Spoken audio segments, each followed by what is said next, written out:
Well, we just arrived at the parking lot. We plan on hitting 522 right there. See, I have that area right there mapped out. It says bog. Do not go. I have a couple things about do not go through 526 under any circumstances.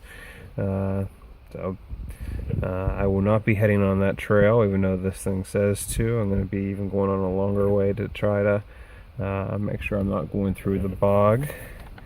But the trailhead is actually a little bit farther up, right up there. So I'm in this parking area. There's a couple of people parked up there, but I think that's day hikers, so all the other overnight hikers are right here. So I'm going to be hitting that part right there. It says mile 0. Yeah, we're heading out.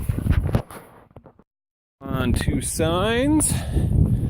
Bear Rocks Trail 522. That's what I had been on.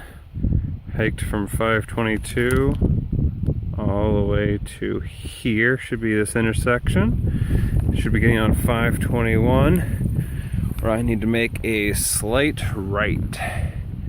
521. So if I came that direction, that should be my path for 521. This is the other part of 521 that I will be coming back on, because I will not be taking 526 back through when I come up this way. This is bog. So I'll be coming up this trail next time, here in about 2 days. Upward and onward. Okay, coming up on another intersection. Bear Rocks Trail, Beaverview Trail, Dobbin Grade Trail, all the stuff that I was just on 521. This is Raven Ridge Trail 524. My directions say to turn left onto Raven Ridge Trail, and then in less than a half mile, 0.3 miles, reach one of the best overlooks in the Canaan Valley. So I'm making that left right there, that sharp one. That's where we're at. So we are 3.8 miles in. So best overlook in the Canaan Valley coming up. Getting kind of warm. That wind sounds really bad, I'm sure, coming through, but after a couple of the few hills and everything, it's welcome. I do have to keep my eyes down for this murk. So, part of this trail also just says this can be a little hard to navigate, so watch for, how do they term it? So watch for the rock cairning. Well, just got to this intersection. This is where everything intersects at 513 and 553. This was the notice I was talking to you about. Live bombs, do not touch. See picture, don't pick it up. So, those are around here. Waterfall, came up to a nice little intersection, Rocky Point Trail and Big Stonecoal Trail. We are going, going to Lion's Head. So we're at that intersection right there. I'm going there. So it's Rocky Point Trail 554. First thing I look down here, where's the trail? Oh, it's called Rocky Point Trail. I wonder if that's a certain name for a reason. Oh. Oh my. Rocky and pointy.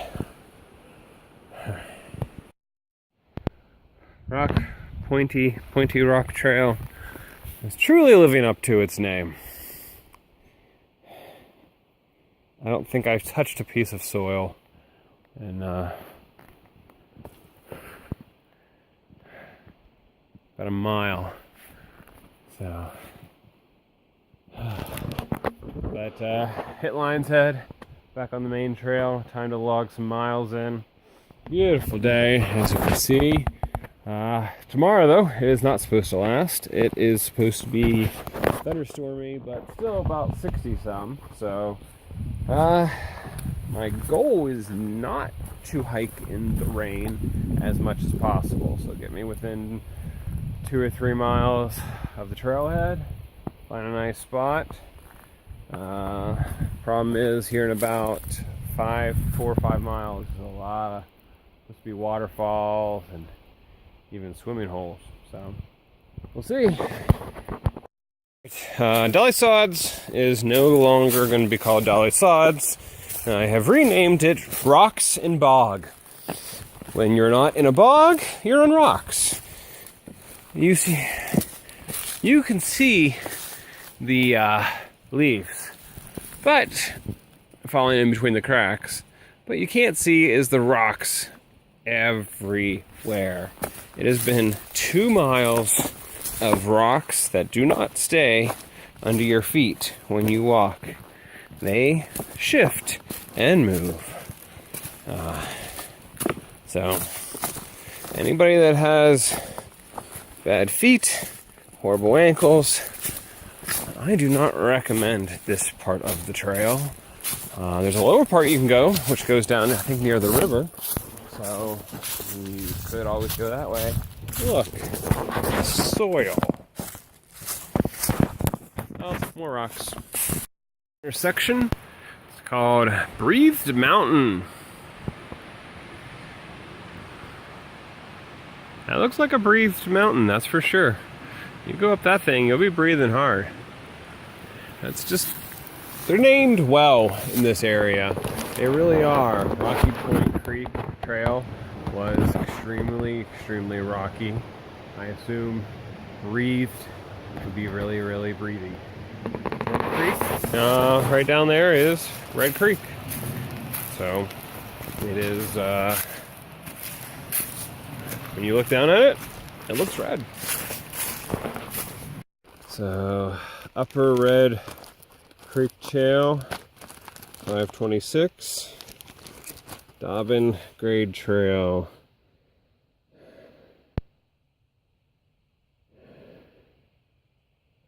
I am going to turn right.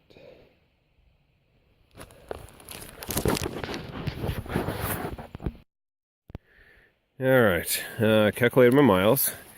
I started right around there this morning. And see, that was the goal for the first night, which was a great spot, by the way. I did stop there and looked at it. But what I did was I used an age-old trick of measuring on a map, because you can't usually use a ruler too well. I cut a piece of string to the 3-mile marker. I just kept circling it around. So I started there, all the way up until about here. That's where I was at. According to the string, it's 12 miles itself. I also went up and did Lion's Head, which probably is a whole another mile itself, and a very hard mile at that, because it is straight up, but there's nothing better than being up there. That's worth half this trip. So, well, I've hiked all but probably like the last half mile. Most of it in the dark. The last 20 minutes it probably brightened up enough, and I got on top of a hill. So met some interesting creatures who are like, you're a human, you're not supposed to be out this early. But, you know, their beady eyes looking back at you with the reflection off my headlamp. Kind of scary. So, be out in here a little bit. I did hit a thunderstorm. It's been chasing me. It was just enough that, fine, I put my rain jacket on. And then it was done. So, took my rain jacket off, just enough to get me a little soaked. But goal was to not pack up in the rain, and I didn't have to. No moldy gear.